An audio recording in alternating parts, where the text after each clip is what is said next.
Amigos y amigas, hermanos y hermanas cristianos teócratas en la fe, un cordial saludo a todos ustedes.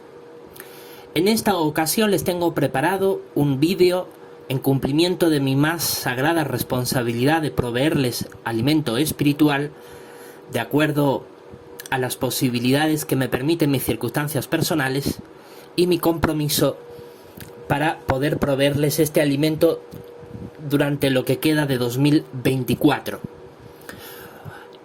Este canal de YouTube desde 2023 hasta este año 2024 ha estado caracterizado precisamente por proveer alimento espiritual de la más alta calidad para el fortalecimiento de nuestra fe en Jehová, el Padre, en su Hijo Jesús y nuestro amor y confianza en su divina palabra, la Biblia, palabra inspirada por Dios. Este alimento espiritual nos ayuda a mantenernos unidos en la congregación cristiana teócrata y nos ayuda a estar absolutamente convencidos de esta luz espiritual que se brinda por medio de este esclavo nombrado para poder discernir y comprender plenamente los secretos sagrados que contiene la palabra de Dios, la Biblia. Bueno, en esta ocasión tengo para ustedes la correcta interpretación de la imagen que se describe en el capítulo 2, capítulo 7 y capítulo 8 del libro de Daniel. En realidad esta imagen se describe en el capítulo 2, pero en el capítulo 7 y capítulo 8 se habla de una serie de bestias salvajes que tiene total correspondencia con cada uno de los elementos descritos en la imagen. Por eso es que vamos a analizarlos todos ellos.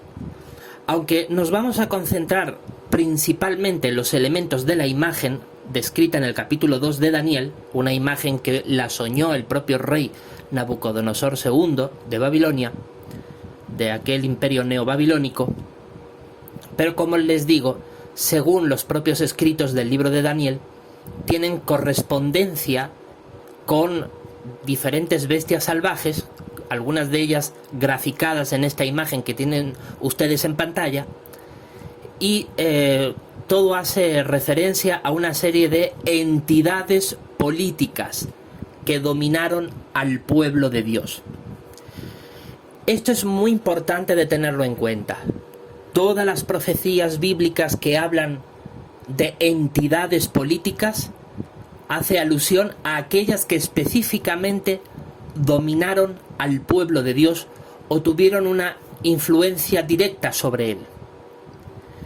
Así que cuando observamos a lo largo de la historia de la humanidad que existen diferentes imperios, entidades políticas, naciones que han tenido rasgos civilizatorios sobresalientes, rasgos culturales maravillosos, y algunos dicen, ¿por qué la Biblia no habla de ellos? Porque la Biblia es el libro dirigido al pueblo de Dios y por lo tanto solo se centra en aquellas entidades políticas que tienen influencia sobre el pueblo de Dios o lo dominan. Así que teniendo eso muy presente es que vamos a analizar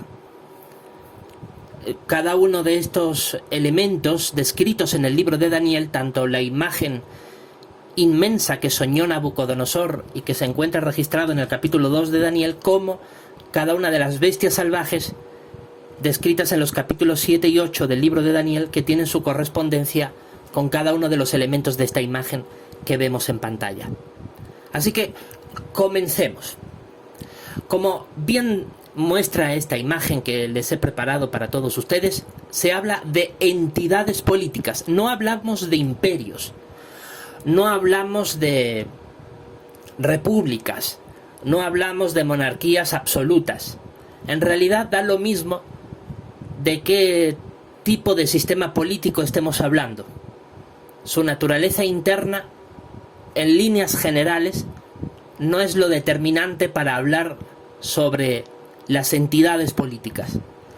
Por eso es que nos concentraremos más bien en aquellas entidades políticas que, más allá de sus propias características de gobierno que han tenido a lo largo de la historia, se caracterizan por ser una entidad política que está asociada a una civilización, a una cultura y a una forma de organización socioeconómica y política de la época. Así que teniendo eso presente, hablamos de entidades políticas, que en algunos momentos ha coincidido con etapas imperiales y en otros momentos con otro tipo de estados políticos. Pero de lo que nos interesa es hablar de las entidades políticas, es decir, de lo que como entidad política ha perdurado a lo largo de la historia con una serie de características culturales, sociales, económicas, políticas, jurídicas, que han sido características de un pueblo, de una sociedad humana determinada, y su influencia en su entorno. Pues este tipo de entidades políticas que vamos a analizar a continuación son algunas de ellas específicas que la Biblia profetizó que influirían en el pueblo de Dios, o ya han influido en el pasado. Por lo tanto, comencemos este interesantísimo análisis. Centremos nuestra atención, por favor, en la imagen de este personaje que fue soñado por el rey Nabucodonosor, y centremos nuestra atención en esta imagen porque aquí observaremos que tiene en las distintas partes de su cuerpo distintos colores que hacen referencia a los metales de los cuales están hechos cada una de estas partes de esta imagen colosal soñada por el rey Nabucodonosor. Sueño que interpretó el profeta de Dios, Daniel, un hombre piadoso, temeroso de Dios, que como dice la Biblia, llegó realmente a poder interpretar el significado de esta imagen gracias al Espíritu Santo. Así que comencemos. En primer lugar, observamos la cabeza de oro que se encuentra registrado en Daniel capítulo 2, versículo 37 y 38, y el capítulo 7, versículo 4, cuando habla en el relato paralelo de un león alado. De un león alado al que se le dice textualmente que se le arrancan sus alas. No vamos a leer los textos bíblicos en la mayoría de los casos por falta de tiempo, pero mencionaré algunas de sus características para poder entender lo que estamos viendo en esta imagen. Lo que quiero ante todo es que centren su atención en esta imagen que le pongo delante de ustedes para poder comprender el significado de estas importantes profecías bíblicas. Por lo tanto, en el libro de Daniel se describe una cabeza de buen oro que tiene su correspondencia con un león alado. Y según la propia palabra de Dios, ambos elementos constituyen la entidad política de Babilonia. Porque cuando Daniel en el capítulo 2, versículo 37 y 38 le interpreta al rey el significado de esa cabeza de oro, le dice que es el propio rey Nabucodonosor, el máximo gobernante de la antigua Babilonia. Por lo tanto, hace referencia al Estado, a la entidad política Babilonia. Es interesante el detalle del león alado porque dice que se le arrancan sus alas, lo cual indica de que, a pesar de la gran ambición de los reyes babilonios por expandir su imperio más allá de los límites conocidos en su tiempo, Jehová nuestro Dios lo impidió.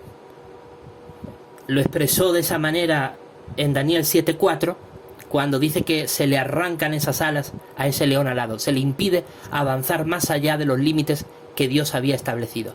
Y esto queda corroborado porque cuando, por ejemplo, Dios emite juicio contra su pueblo en Judea, dice que a Nabucodonosor le ofrece como recompensa, como pago económico, las riquezas de Egipto, país al que va a someter el rey Nabucodonosor, gracias a que ha castigado y sometido a Judea, que era una nación ya sentenciada y condenada por Dios.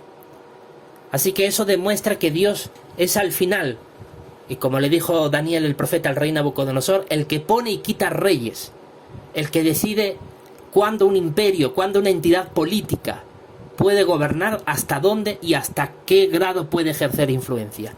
Dios es el que maneja a los reyes. Bendito sea el nombre de Jehová. La segunda parte de esta imagen, el segundo elemento, corresponde con los brazos. y los pechos de la imagen, que están hechos de plata. Y esto se corresponde con el oso hambriento, devorador de carne, que se describe en el capítulo 7, versículo 5 de Daniel. Ahora, en cuanto a los brazos y pechos de plata, según Daniel capítulo 2, versículo 39, los textos bíblicos que menciono están en la caja de comentarios. En la descripción del vídeo. De esa manera pueden ustedes corroborarlo por si gustan analizarlos y leerlos de su propia Biblia. Así que en el capítulo 2, versículo 39 de Daniel se observa este pecho y estos brazos de plata que corresponden en el relato paralelo a la bestia salvaje de un oso hambriento descrito en el capítulo 7, versículo 5 y capítulo 8, versículo 3, 4 y 20. Pues bien, Medo-Persia, los medos y los persas, son la civilización que va a subyugar a Babilonia y que como entidad política va a dominar al pueblo de Dios durante 208 años aproximadamente. Los babilonios lo habían hecho por unos 70 años aproximadamente, pero los medos y los persas lo harán por poco más de 200 años. Estos datos son muy importantes y debe de tenerlos en cuenta, por lo que vamos a analizar más adelante. Luego, en la tercera parte de la imagen observamos el vientre y parte de los muslos y la cadera de esta imagen que están hechos de cobre. Esto tiene correspondencia con la bestia salvaje de un leopardo de múltiples cabezas, en este caso 4, que tienen alas. Representa a Grecia, ¿no? A la entidad política de los griegos, que fue la civilización que logró subyugar a los medos y los persas gracias a las conquistas relámpago de Alejandro Magno. Por eso es que la imagen aparece con alas, la bestia salvaje aparece con alas, dando a entender la velocidad veloz a la cual los griegos conquistarían los territorios medopersas. Están asociados con el cobre, puesto que el cobre era un metal valioso en aquellos tiempos, que se usaba mucho para elaborar cubertería, platos, vasos, entre otros, haciendo alusión al desarrollo económico. Y sin duda Grecia fue una civilización que, a diferencia de las anteriores, promovió muchísimo el comercio interno y el desarrollo económico de sus pueblos. En alusión a los medos y los persas, me olvidé mencionar que el símbolo de la bestia salvaje de un oso hambriento se le describe con 3 costillas que va devorando, pero según Daniel capítulo 7, versículo 5, que se habla de esta bestia, pero en el capítulo 8, versículo 3, 4 y 20 se le describe al oso devorando. No habla del oso, habla de un macho de las cabras, de un macho cabrío que tiene dos cuernos, y dice que daba cornadas hacia 3 direcciones, ¿no?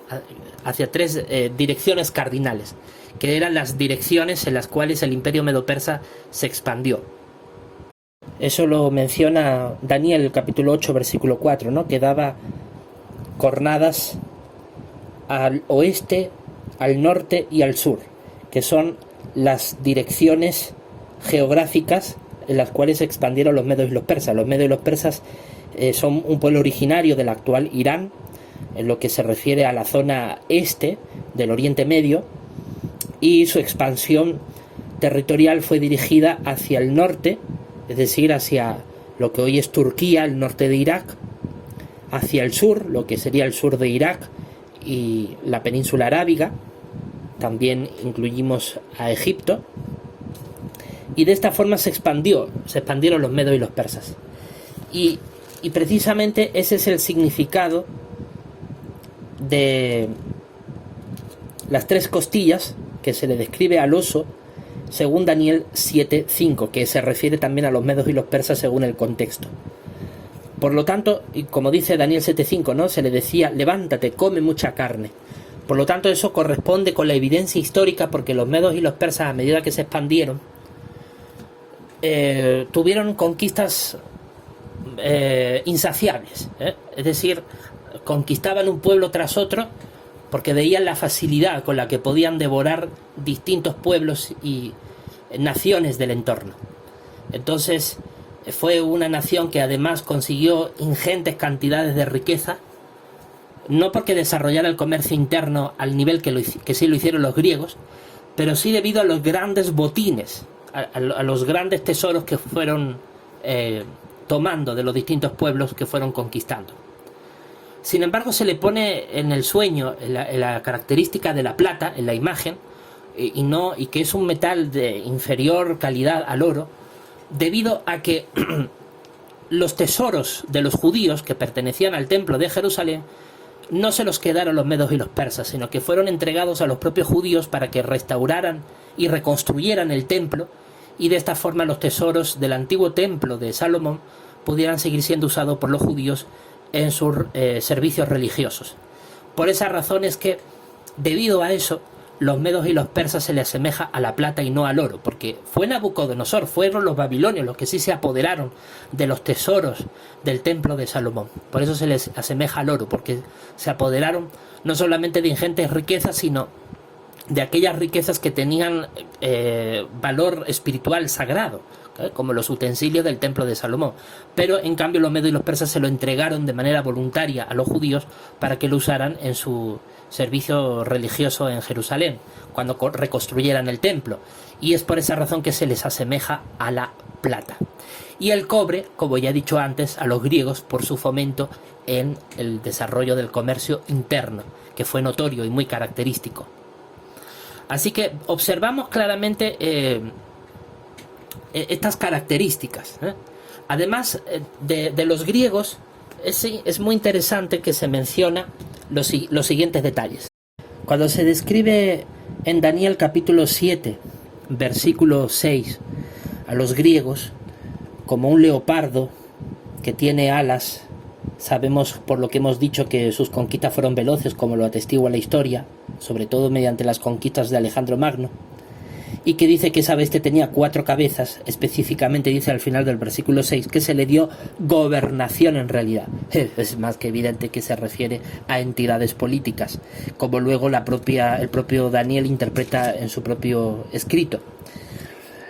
Luego, cuando leemos en el capítulo 8, versículo 5 al 8, respecto a los griegos, pues se describe algo también interesante, ¿no? En este caso no se la describe como un leopardo de 4 cabezas, pero sí como un macho de las cabras, que dice que no tocaba la tierra y que venía del poniente, es decir, del oeste, precisamente desde la perspectiva geográfica del Oriente Medio, que es la tierra donde estaba el pueblo de Dios, el antiguo Israel. Los griegos venían del oeste, evidentemente. Dice que no tocaba la tierra debido a la velocidad tan imparable a la que avanzaban. Y dice que tenían un solo cuerno con el cual vino corriendo en poderosa furia contra un carnero que tenía 2 cuernos, y que luego el contexto del capítulo 8 se le asocia a los medos y los persas.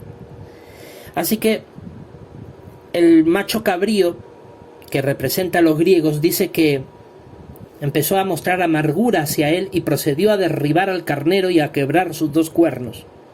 Lo arrojó a la tierra y lo holló, y el carnero no tuvo quien lo librara. Es una representación profética muy acertada respecto a la implacable conquista que Alejandro Magno ejerció contra los medos y los persas, que con gran amargura y gran furia lograron, a través de varias batallas importantísimas, una de ellas la más sobresaliente, la batalla de Gaugamela, cerca de lo que son las ruinas de la antigua Nínive, capital de Asiria, y allí derribaron a los medos y a los persas, los ejércitos, por cierto, minoritarios de Alejandro Magno. Y luego el versículo 8 declara que el macho cabrío, es decir, los griegos, se dieron grandes ínfulas hasta el extremo. Y eso es cierto, porque la ambición de Alejandro Magno quería llegar hasta límites más allá del imperio medo-persa, que por cierto el imperio medo-persa fue el imperio más extenso de su época. Alejandro Magno ambicionaba conquistar la India, que ya estaba mucho más lejos de los propios dominios territoriales medo-persas, y eso demuestra las grandes ínfulas que quería, ¿no? Él quería realmente tener el mundo bajo sus pies, el mundo conocido de la época. Pero el versículo 8 describe que en cuanto se hiciera poderoso, ese gran cuerno sería quebrado, y en su lugar subirían 4 cuernos en lugar de él. 4 cuernos que se expandirían a los 4 vientos de los cielos, es decir, a las 4 direcciones cardinales. Y luego leemos en los versículos 21 y 22 la interpretación exacta de esta visión del macho de las cabras, del carnero, cuando el profeta Daniel, al escuchar a los espíritus que le van revelando estas informaciones sagradas, le dice que el macho cabrío peludo representa al rey de Grecia, y en cuanto al gran cuerno, dice el versículo 21, que estaba entre sus ojos, representa al primer rey, el primer rey de la Grecia unificada. Hablamos de Alejandro Magno, puesto que ese fue quebrado, de modo que hubo 4 que finalmente se levantaron en lugar de él. Hay 4 reinos de su nación que se pondrán de pie, pero no con su poder. Evidentemente, Dios fue el que causó la muerte de Alejandro Magno, así estaba decidido, porque de haber continuado vivo Alejandro Magno hubiera sido el emperador más poderoso de la antigüedad que la humanidad jamás hubiera visto, y probablemente Roma no hubiera llegado a tener la fuerza que tuvo, no hubiera apenas llegado a ser un imperio, si es que Grecia hubiera sido consolidada como tal bajo un reinado más longevo de Alejandro Magno. Por lo tanto, la profecía se cumplió con un grado absolutamente exacto. Sabemos que tras su muerte, 4 de sus principales generales militares se repartieron las conquistas territoriales de Alejandro Magno, y de esta manera se cumplió la profecía respecto a los griegos, con total y absoluta certeza. De hecho, todas estas interpretaciones no solamente están corroboradas por lo que el propio Daniel describe, sino también por la propia historia, y porque muchos otros eruditos bíblicos también coinciden en estas interpretaciones. El problema ya es cuando hablamos de la interpretación de Roma en adelante. Ahí ya desde Roma en adelante hasta llegar a los pies, cada quien tiene diferentes opiniones, pero nosotros para interpretar vamos a sujetarnos, como siempre hemos hecho en Teocracia Triunfante, basándonos en la Biblia y basándonos en la historia. Basándonos en estos 2 elementos vamos a llegar a la interpretación correcta. Bueno, por lo tanto, continuamos en la 4ª parte de esta imagen inmensa, las piernas, que describe el capítulo 2, versículo 40 del libro de Daniel, que dice que están hechas de hierro. Y dice que ese hierro trituraría y molería todo lo demás, lo destrozaría. Dice, trituraría y destrozaría aún a todos estos. Es decir, el hierro sería capaz de demoler, de desintegrar y pulverizar las partes anteriores de la imagen. De tal manera que cuando Roma, que comienza a emerger durante los últimos siglos de la era precristiana, como una entidad política cada vez más avasalladora, poco a poco comienzan a tener control del Mediterráneo occidental a través de las guerras que tuvieron con los cartagineses, con la civilización de Cartago, que dominaba el norte de África y parte de la península ibérica. Cuando Roma conquista a los cartagineses y poco a poco va expandiendo sus dominios hacia territorios griegos, Roma se convierte en una entidad política imparable en su dominación del Mare Nostrum, del mar Mediterráneo, que se constituye en esa vía de comunicación, de transporte, que ya venía usando la humanidad durante miles de años hasta ese momento, pero que Roma la va a usar como un espacio fundamental para transportar sus flotas militares y poder llevar a sus ejércitos a distintos rincones del mar Mediterráneo y conquistar sus tierras aledañas. Y de esa manera, poco a poco, Roma va alcanzando dominación hasta que se va apropiando de los distintos territorios griegos. Realmente Roma abarcó una extensión territorial incluso mayor que la del imperio griego o el imperio medo-persa, debido a que llegó desde el extremo occidental de Europa, ¿no?, lo que es España, Inglaterra, hasta el oriente, lo que hoy sería Palestina, Jordania, Irak. Entonces vemos realmente un avance imparable en las conquistas realmente de Roma, que constituyeron el cumplimiento de Daniel capítulo 2 versículo 40, que llegaron a ser tan fuertes que trituraron a todos los demás. Por eso eso se cumplió cuando Roma conquistó todos los pueblos de Europa, del norte del África y del Oriente. Realmente los absorbió, respetó muchos de sus credos religiosos, pero en cuanto a sus estructuras políticas las engulló, las absorbió, las transformó por la fuerza en entidades políticas que estuvieran acordes a la administración romana, y de hecho era Roma quien decidía quién iba a ser gobernante o no en los distintos territorios conquistados. Y por lo tanto se cumplió la profecía de ese hierro que destroza, que tritura y que absorbe y lo muele todo. Y por esa razón Roma, entre la enorme cantidad de tiempo que duró y la gran influencia que ejerció sobre los pueblos subyugados, básicamente borraron toda influencia de los antiguos pueblos, ¿no?, babilonios, medopersas, griegos, o incluso más antiguos como los egipcios, los asirios. Todos esos pueblos quedaron en nada, reducidos a su mínima expresión gracias a las conquistas de Roma y a su dominación permanente sobre estos pueblos. Y eso también influyó, por supuesto, en el pueblo de Dios, el antiguo Israel. Por lo tanto, se cumplió esta profecía, por esas razones que se le asignó el hierro. Como vemos, cada uno de los elementos de la imagen, con sus distintos metales, son asignados de esta manera en el sueño divino, debido a que se relaciona con las propias características de estas entidades políticas, que tendrían características propias en su manera de dominar tanto al pueblo de Dios como a los pueblos cercanos.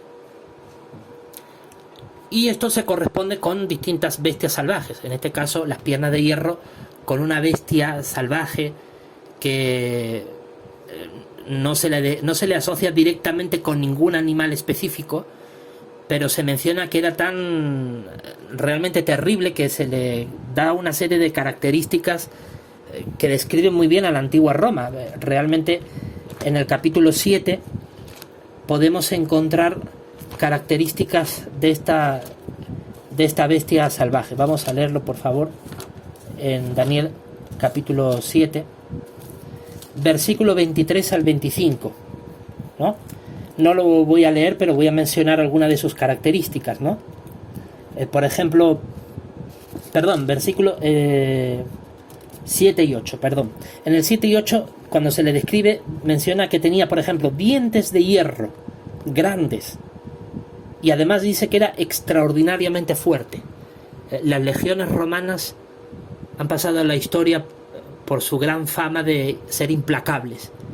Allá donde las legiones romanas llegaban, no dejaban a nadie vivo, lo destrozaban. Tenían una formación militar que al día de hoy a muchos ejércitos militares les sirve de inspiración para sus entrenamientos militares, para la formación de los batallones, etc. Varias técnicas de guerra de las que hoy en día se siguen usando fueron ideadas por la antigua Roma. por esa extraordinaria fuerza que tuvieron para poder dominar 3 continentes en realidad, ¿no? Además, dice que devoraba y trituraba todo lo que encontraba y engullía con sus dientes, y los restos los pisoteaba con sus pies. Es decir, Roma no dejaba nada fuera de su alcance. Todo lo que tocaba lo dominaba, lo aplastaba, lo subyugaba. Era un imperio realmente temible, por eso es que duró tanto. Sí, por eso es que decíamos, ¿no? Recordemos los años que han durado las distintas entidades políticas. Dijimos de los medopersas duraron 208 años, pero es que los griegos duraron 268 años. Así que, como vemos, las dos entidades políticas que precedieron a la antigua Roma apenas superaron los 200 años de existencia. Sin embargo, Roma, como entidad, dura más de 2000 años.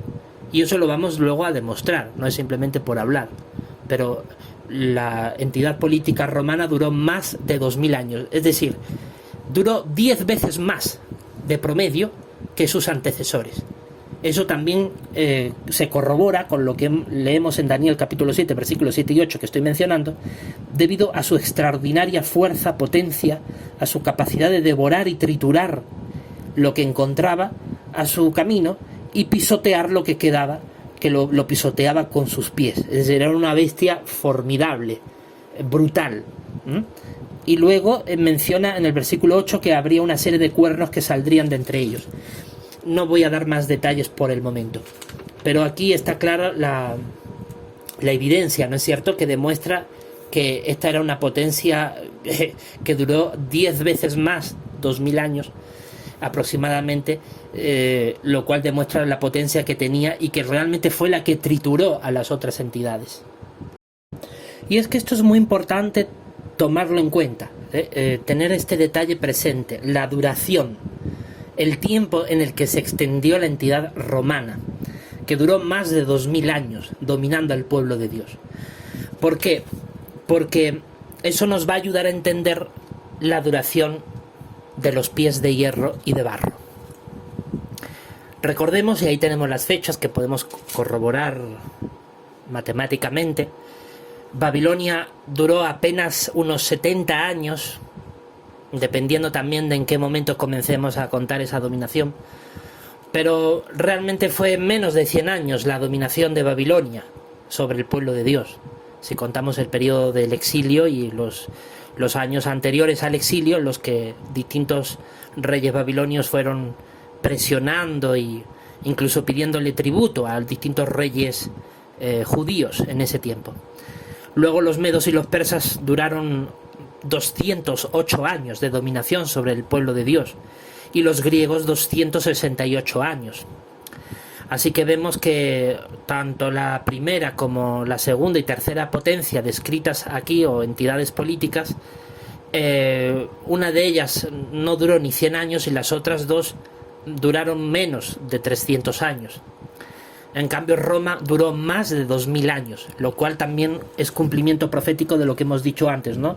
De esa fuerza impresionante que tenía esta potencia, esta entidad política, la romana, que devoró y trituró todo lo que encontraba.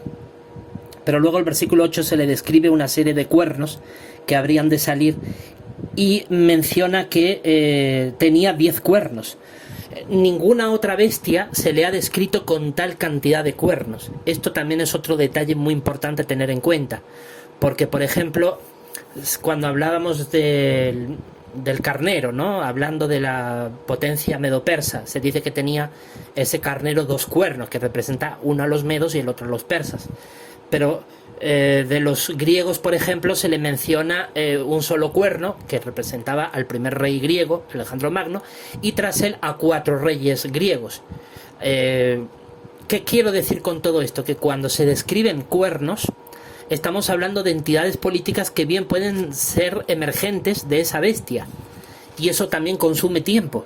Entonces, si casi 300 años duró la entidad política griega y solo se le describen 4 cuernos, por lógica, cuando hablamos de una bestia de 10 cuernos, tiene que ser mucho más que 300 años. Y cuando corroboramos la historia, observamos que duró más de 2000 años. Pero esto hay que analizarlo con tanto detenimiento para probar lo que estamos afirmando, que va a tener que usted tener paciencia, escuchar minuto a minuto lo que aquí tenemos que decir para poder corroborar nuestras afirmaciones. Bueno, continuamos.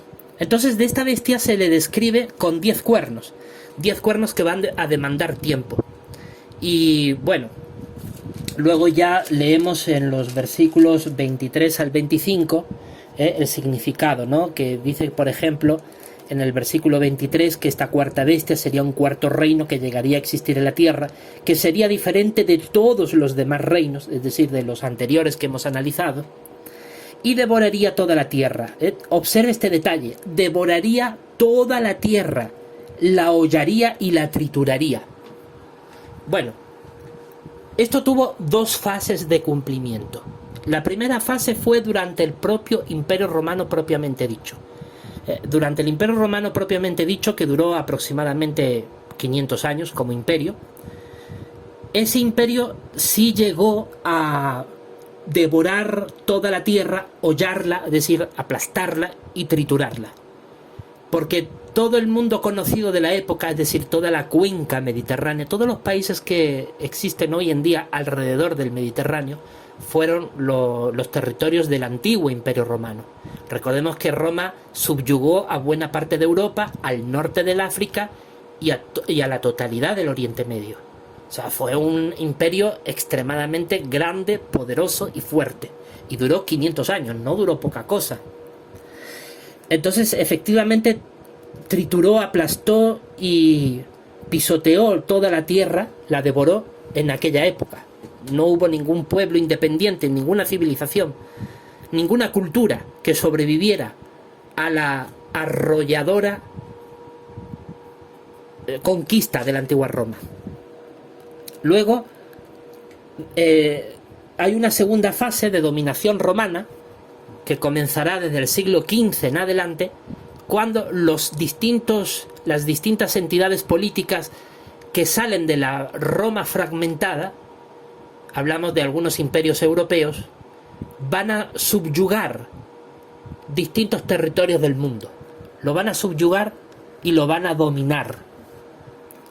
Y eso también demuestra en la segunda fase de la existencia de Roma que se cumple literalmente lo que dice Daniel 7:23, de que van a devorar toda la tierra y la va a hollar y la va a triturar. Porque cuando vemos en la segunda fase de la existencia de Roma, cómo Roma en la segunda fase se ha convertido en distintas entidades políticas con sus profundas raíces romanas y van a conquistar distintos territorios a lo largo y ancho del planeta Tierra, nos damos cuenta del cumplimiento dramático de estas palabras proféticas. Y luego en el versículo 24 al 25, ¿no?, se menciona que de estos 10 cuernos habría 3 cuernos que serían sobresalientes, que serían humillados por otro más pequeño, y un largo etcétera de mayores detalles. Pero vamos a ir paso por paso, porque aquí es donde precisamente muchos tienen confusión, porque realmente es un tema complejo, pero hay que analizarlo con cuidado para poder llegar a entenderlo. Bien, pues después de haber visto esto, concentrémonos, por favor, nuestra atención en las piernas de hierro de la imagen, que ya sabemos sus características, del por qué se le atribuía como hierro, por lo que hizo, la potencia romana y el tiempo que duró. Y quiero que observemos las fechas en las que yo he puesto que comienza y acaba la primera fase de la dominación romana.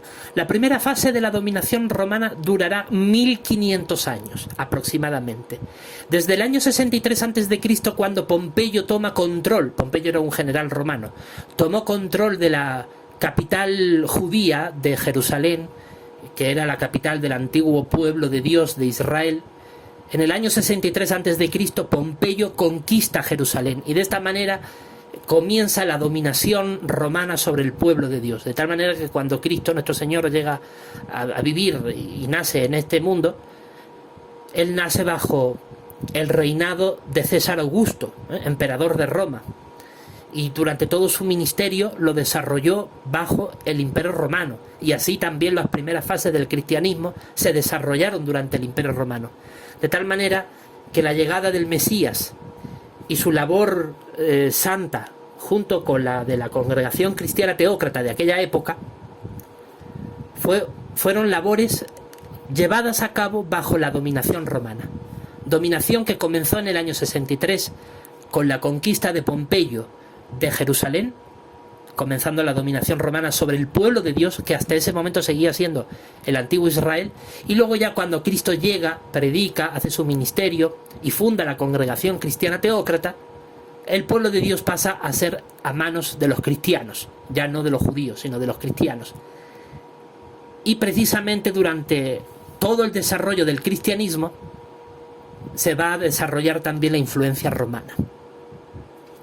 Todo esto durante 1500 años, porque de hecho el cristianismo sigue durando hasta el día de hoy, y según las escrituras, hasta que Cristo llegue por segunda vez, el pueblo de Dios seguirá siendo los cristianos.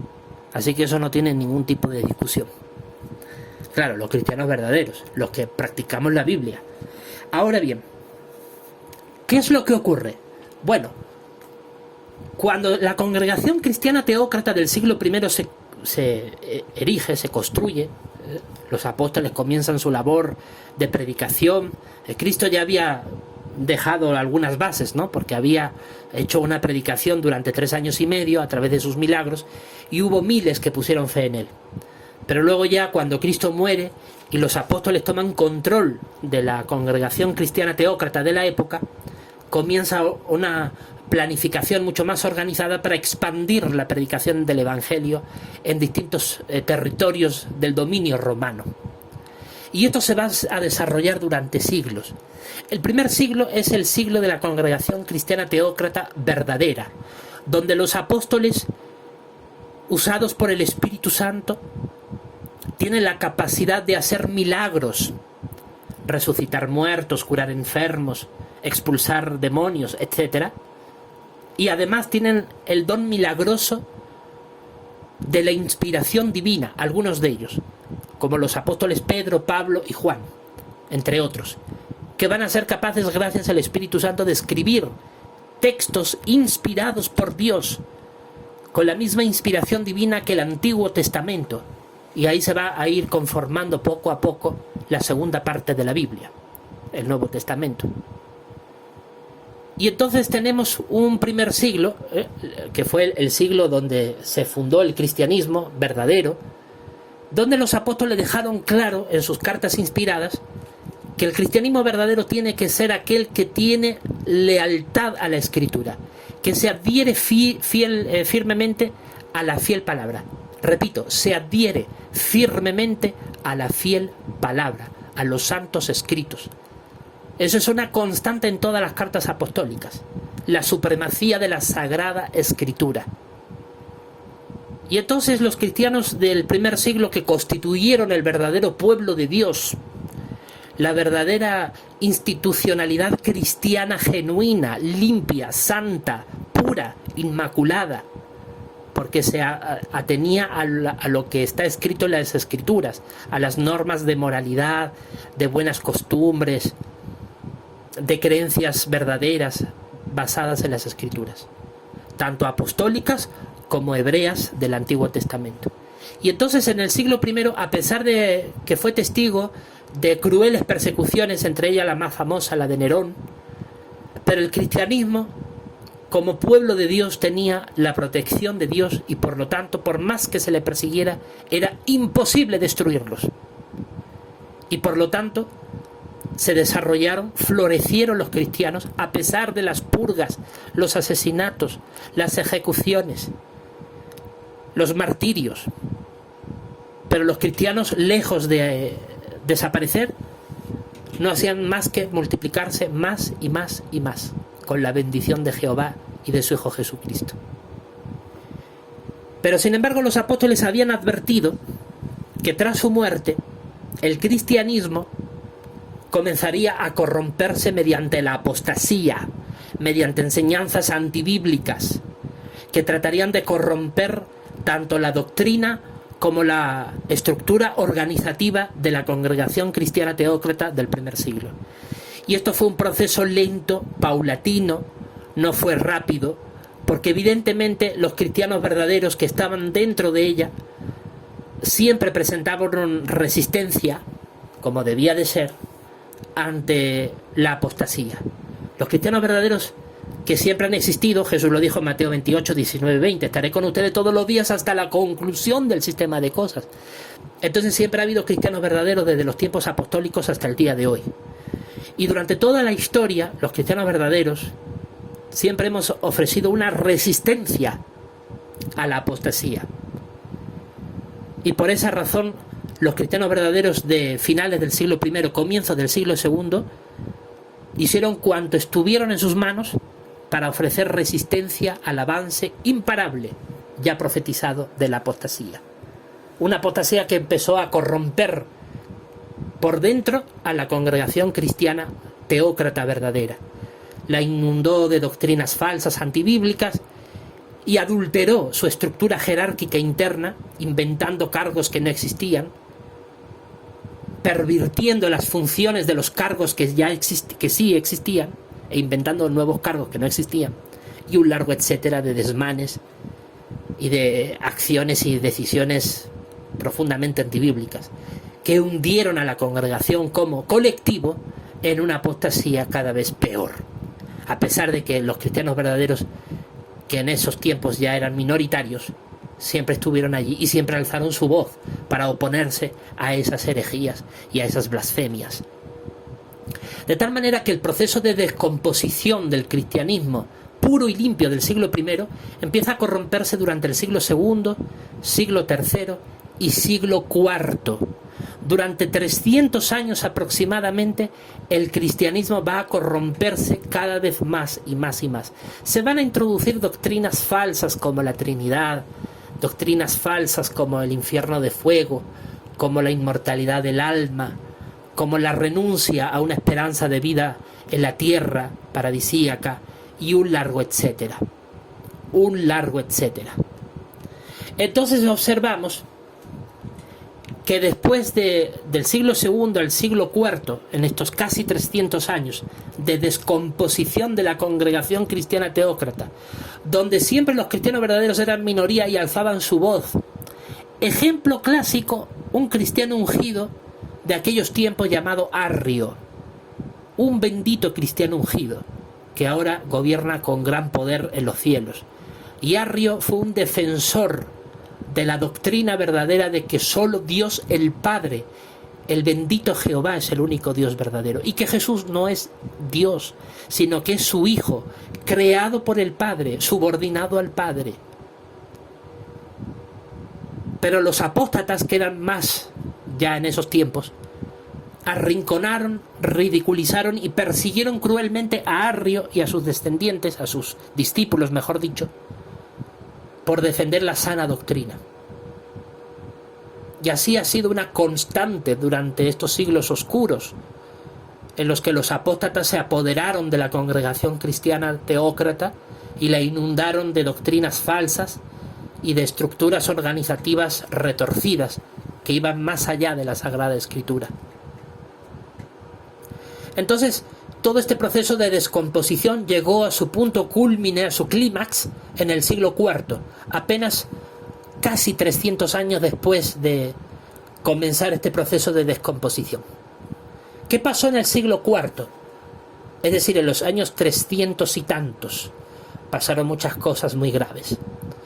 Por ejemplo, en el año 311, 313, en esos años, Constantino comienza a darle validez al cristianismo apóstata, de tal manera que le va dando cada vez más importancia dentro de la sociedad romana.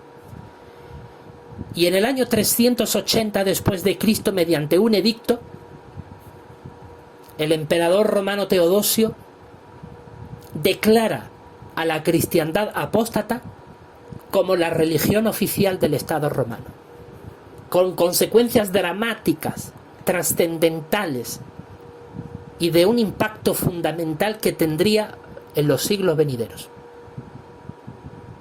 No podríamos concebir a la todopoderosa Iglesia Católica Romana de la Edad Media sin los acontecimientos del siglo IV, cuando todavía la Roma de los Césares existía.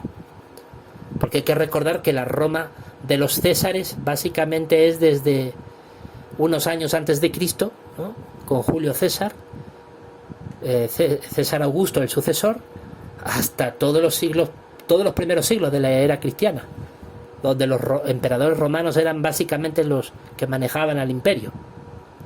La Roma de los Césares, que fue durante los primeros siglos la cruel perseguidora de los cristianos, ahora llegando al siglo IV, los cristianos ya corrompidos, abandonando o suavizando ciertas normas bíblicas, habían coqueteado con importantes funcionarios del Estado romano, hasta con la casa de los emperadores, para tratar de ocupar puestos de poder y de esta manera influir sobre el aparato del Estado romano y a la práctica hacerse parte de él. Teníamos ya un Estado romano infectado de cristianos apóstatas que lo controlaban y lo dominaban. Esto era cumplimiento de la profecía de Pablo en Tesalonicenses, cuando dijo que la apostasía dentro de la congregación cristiana teócrata llegaría a unos niveles inimaginables, donde se pondría en el lugar de Dios y haría que el público le rindiera reverencia y adoración. Eso está escrito en las cartas apostólicas de Pablo a los tesalonicenses. Entonces, en el siglo IV, la cristiandad apóstata se convierte en la religión oficial del Estado romano. Y al hacerse parte de él, recordemos que Constantino, año 311, 312, 313, ya Constantino se convirtió en el primer César de religión cristiana, entre comillas, ¿no? Entonces ya con Teodosio, varias décadas después, en el 380, pues ya los cristianos apóstatas estaban en toda estructura del Estado romano. Era la época en la que se le conocía, según los historiadores, como el césaropapismo. El césaropapismo fue una época de transición entre la Roma de los Césares y la Roma de los papas de la Iglesia Católica, donde básicamente hubo muchos momentos en los que el César era al mismo tiempo papa de la Iglesia Católica. De hecho, el término católico es un término latino que significa universal. Se le consideraba a los cristianos como la única religión universal que había de existir. Claro que eran conscientes ellos de que había muchas facciones cristianas disidentes, entre ellas las que estaban conformadas por cristianos verdaderos, como los arrianos, como ya he dicho antes. Pero los apóstatas, que eran numéricamente mayores, mayor cantidad, era otra profecía hablada por Cristo que habría de cumplirse, fueron los dominantes, los que al final se impusieron en la retórica o en la dialéctica, en el mensaje oficial, y al final fueron los que, a través de los concilios, su voz tenía más peso que la de los otros, y eran los que imponían las doctrinas falsas y apóstatas. Y de esta manera se fue conformando la Iglesia Católica Romana. De hecho, es que lo dice su propia terminología, Iglesia Católica Romana. ¿Por qué? Porque la Iglesia Católica no podría existir sin su influencia en el aparato de Estado romano. De tal manera que en el siglo IV, los cristianos apóstatas, al ocupar puestos del emperador, puestos de recaudadores de impuestos, de liderazgo en el ejército romano, básicamente se apoderaron de la estructura del Estado romano. Y al apoderarse de dicha estructura, la dominaron. Entonces, ahí fue cuando la Iglesia Católica Romana fue sustituyendo a la Roma de los Césares por la Roma católica. Y de esta manera, a partir del siglo V, Roma comienza a ser dominada por la Iglesia Católica. A finales del siglo IV, es decir, ya casi comienzo del siglo V, específicamente en el año 395 después de Cristo, ocurre un suceso trascendental. La Roma unificada se divide en dos. el emperador Teodosio, el mismo que declaró a la cristiandad apóstata como religión oficial del Estado romano, el mismo que hizo eso en el 380 después de Cristo, 15 años más tarde, bajo su propio reinado, divide al Imperio Romano, que hasta ese entonces, por 500 años, había sido unificado, lo divide en dos: el Estado romano de Occidente y el Estado romano de Oriente, y a cada uno de sus hijos le da los distintos tronos para administrar el imperio. ¿Por qué sucedió esto? Esto sucedió porque ya en los últimos 100, 150 años, hasta ese momento, Roma venía experimentando una profunda crisis económica. Una crisis económica gigantesca, demoledora, muy parecida a la que hoy estamos viviendo desde el año 2008 en adelante. Una crisis económica que le hacía muy difícil al imperio mantener al día sus pagos con el ejército. Usted sabe, ejército militar que no cobra, ejército militar que pierde lealtades. Tenía problemas financieros muy graves, muy graves. Una economía al borde del colapso. Y luego el territorio romano era tan extenso, tan enorme, que por más que recaudaban, el gasto cada vez era mayor. Entonces teníamos un Estado romano que gastaba mucho, recaudaba poco y cada vez se endeudaba más. Entonces llegó un punto en que el emperador romano Teodosio, que ya heredó un Estado romano enfermo, tuvo que decidir o acelerar el proceso de destrucción del imperio o bien dividirlo para tratar de que sobreviviera. Y tomó esa segunda decisión, dividirlo para que sobreviviera.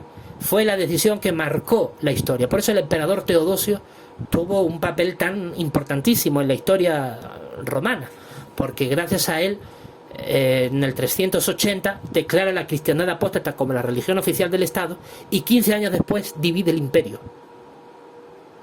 debido a la profunda crisis que tenía y la imposibilidad de gobernarlo con la misma facilidad que lo habían hecho sus predecesores. Vio la necesidad de dividirlo porque si no el imperio podría haber colapsado mucho antes. Y de hecho la parte occidental colapsó, que era la que en peor circunstancias se encontraba. De tal manera que en el 476 después de Cristo, el Estado romano de Occidente colapsa. Era un Estado romano de Occidente desde el 395 hasta el 476 después de Cristo, un Estado romano de Occidente unificado. Pero tenía tal profundidad de crisis internas que durante todas esas décadas el Imperio Romano sufrió una oleada de migraciones de pueblos bárbaros del norte de Europa, cada vez más numerosas y más imparables, que hicieron imposible no solamente absorber a esas masas migrantes, sino poder integrarlas a la vida romana. De tal manera que los migrantes bárbaros, cuando llegaban, dejaban a un lado las leyes romanas, el funcionamiento de sus instituciones. El ejército en muchos territorios se vio sobrepasado y finalmente los pueblos bárbaros se fueron apoderando de los distintos territorios del Estado romano de Occidente.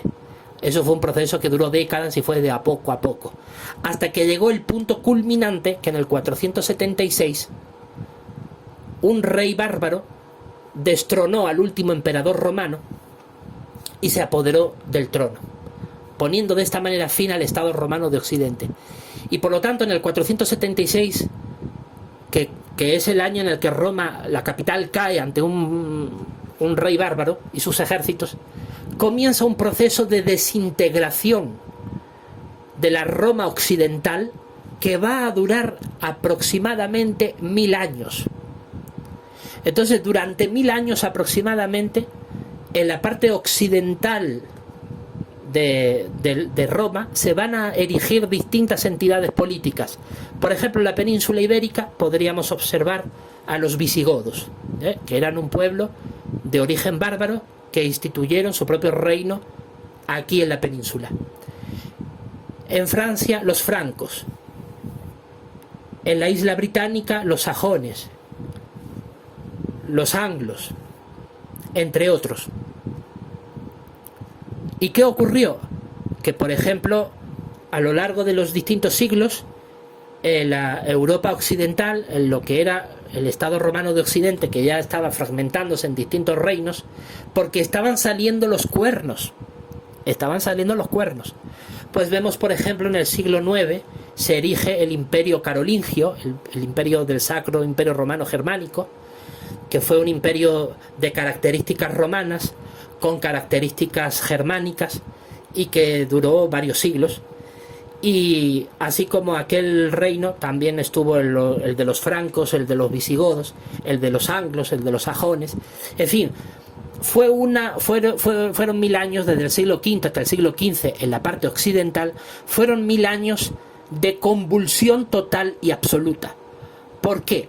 Porque en toda esa migración de pueblos bárbaros que invadían, que absorbían los territorios romanos, que al ser la mayoría dominaban a los romanos propiamente dichos que vivían en esos territorios y los obligaban a vivir bajo nuevas costumbres, aunque también los bárbaros adoptaron muchas características propias de la antigua Roma. En fin, toda esa mezcla, toda esa convulsión fue un proceso de 1000 años que favoreció el crecimiento de los 10 cuernos. Claro que los 10 cuernos no es solamente la parte occidental, también vamos a ver en la parte oriental que se levantan cuernos. Pero la cuestión es que desde el año 395 después de Cristo, cuando Roma unificada termina de existir para pasar a dos Romas, el Estado romano de Occidente y el Estado romano de Oriente, vemos que desde el siglo V hasta el siglo XV, vemos que durante aquellos 1000 años fue cuando comienzan a salir los 10 cuernos de esta bestia poco a poco. Poco a poco. Ya hemos dicho antes que las anteriores bestias, cuando se las describía con cuernos, tardaban a veces varios siglos para desarrollarse y existir esos cuernos. Entonces, con mayor razón se necesitaba mucho más tiempo para que los 10 cuernos de Roma pudieran salir y emerger. Ahora, estos cuernos van a sufrir muchas transformaciones, pero van a seguir siendo los mismos cuernos. ¿Por qué? Porque a pesar de que haya reinos como los visigodos, los reinos francos, ¿no? el Sacro Imperio Romano Germánico, los reinos de Britania, en la isla británica hubo cantidad de reinos conflictivos entre ellos y muy inestables.